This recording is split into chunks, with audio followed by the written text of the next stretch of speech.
بسم اللہ الرحمن الرحیم۔ السلام علیکم۔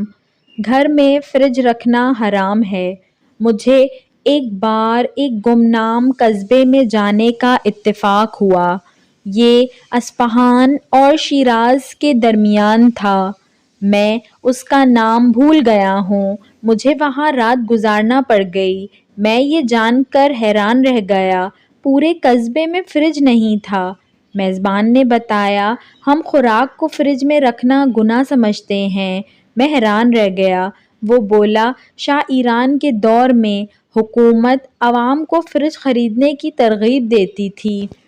قسطوں پر ٹی وی اور فریج مل جاتے تھے۔ پورے شہر نے فریج خرید لیے۔ ہمیں چند دن بعد احساس ہوا ہمارے دل تنگ ہو گئے ہیں۔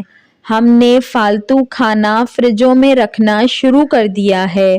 لوگ اس سے پہلے اضافی کھانا ضرورت مندوں یا ہمسایوں میں بانٹ دیا کرتے تھے۔ ہم میں سے ہر شخص اپنی ڈش ہمسائے کے گھر بھجواتا تھا اور ہمسائے اپنا کھانا ہمیں دے دیتے تھے۔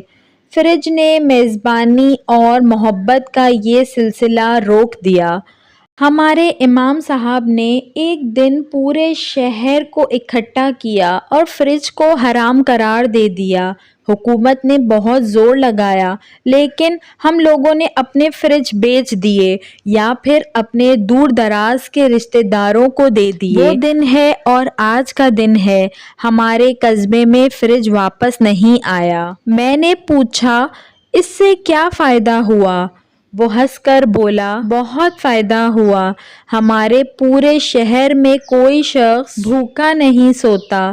لوگ پیٹ بھر کر کھانا کھاتے ہیں اور باقی کھانا کسی نہ کسی مسکین، حاجت مند یا بھوکے کو دے دیتے ہیں۔ ہم لوگ ہمسایوں میں بھی کھانا بانٹتے ہیں۔ یوں پورے شہر میں کوئی بھوکا نہیں رہتا۔ ویڈیو پسند آئی ہو تو اس کو ضرور لائک کریے گا اور ایسی مزید اچھی ویڈیوز دیکھنے کے لیے میرے چینل اردو کہانی گھر کو سبسکرائب کر لیجئے۔ Thanks for watching. اللہ حافظ۔